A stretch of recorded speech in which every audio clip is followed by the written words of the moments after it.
It's interesting, but again, I don't look at General Museveni with anger. I look at him with pity. We must all understand to be kind.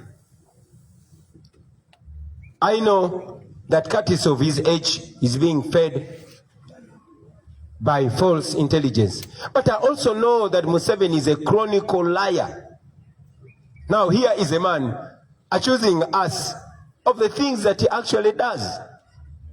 You all know that he ferries crowds, and when he can't ferry them, he orders school head teachers, primary or secondary, to forcefully bring the pupils or students in his rally venues and dress them in yellow t-shirts. You've seen that everywhere. And even when they go there, they're not allowed to leave, not even for a short call, because he has to posture. You also know that the police and military has been closing roads on us, and where we've been allowed to pass, not more than 5 cars are always allowed to pass. So how are we transporting crowds? You notice that the police and military, even when we are moving in the dusty roads where they allow us to pass, they always stop borders from following us. You have been following. Every roadblock is meant to stop supporters, borders, who we don't even know where they're coming from, but they are joining us as a show of solidarity. They stop them in order to deny us crowds. But because he knows everywhere we reach, there are crowds of people that are yearning for a message of a new Uganda. So, like I said earlier, I don't want to be in the business of exchanging accusations with General Museveni. In our culture, we are taught to respect elders even when they don't respect themselves. Thank you. Thank you. My name is Ramson here. I work with NBS TV. I have just 2 questions. You have encouraged Ugandans to stand up and vote overwhelmingly. I would like to have your take, the general assessment of the Electoral Commission's preparedness as we count days to the voting day. And the second question is about the rampant denominations by the Electoral Commission. What do you make of that? You know, how it is affecting the party?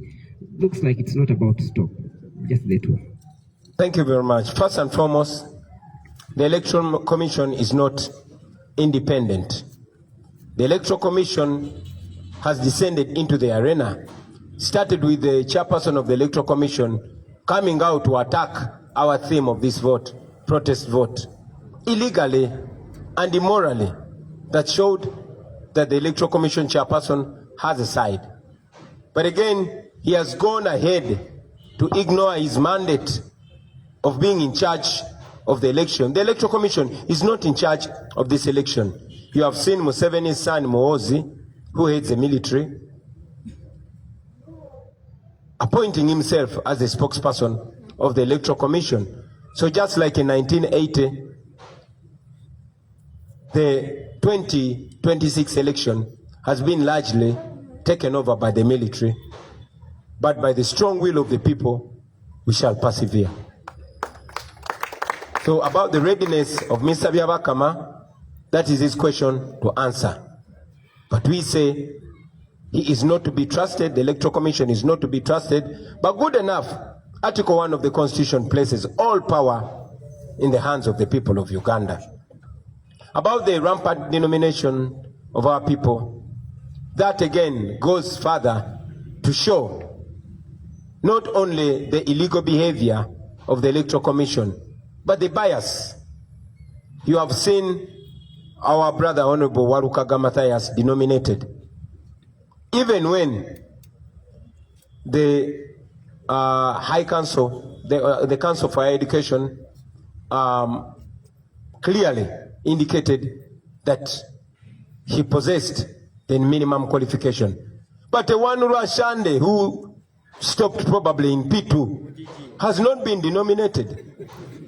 The same has happened to 7 of our candidates, 8 now of our candidates being nominated across the country, leave alone those that were denied nomination, like Comrade Alupo Mase.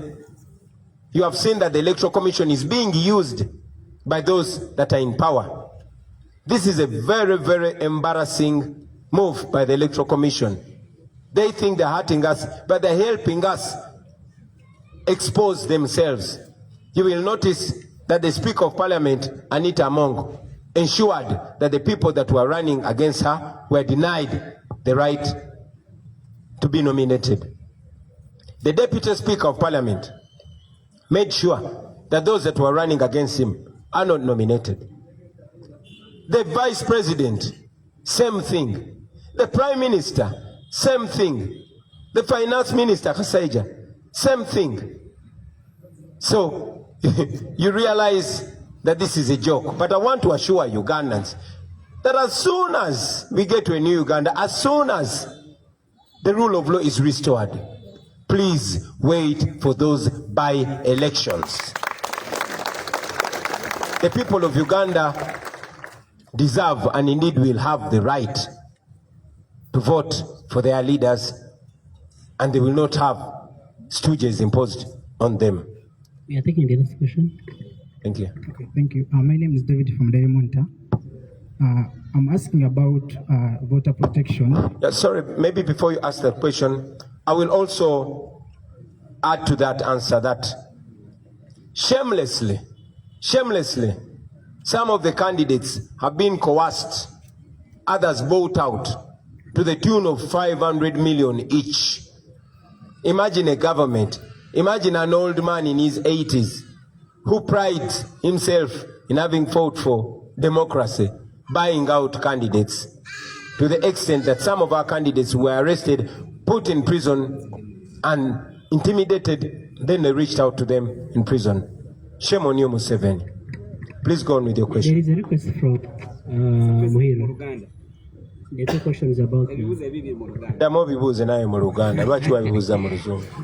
Sebo badde mbuuza nti wali akakiiko k'ebyokulonda kadinominatiza bannakibiina bangi kikyo kyogerako kubanga n'olwali wali omuntu avuddeyo kyenkana buli lunaku babayo be badinominatinga then n'ekyokubiri gyonna assessment y'akakiiko k'ebyokulonda nga tugenda mu kulonda enaku katubalambale okunze bannayuganda okuvaayo mu bungi balonde olowooza akakiiko kali ready? Webale nnyo. Akakiiko k'ebyokulonda ne bwe kandyagadde okubeera ready si ke kali mu mitambo gy'okulonda kuno.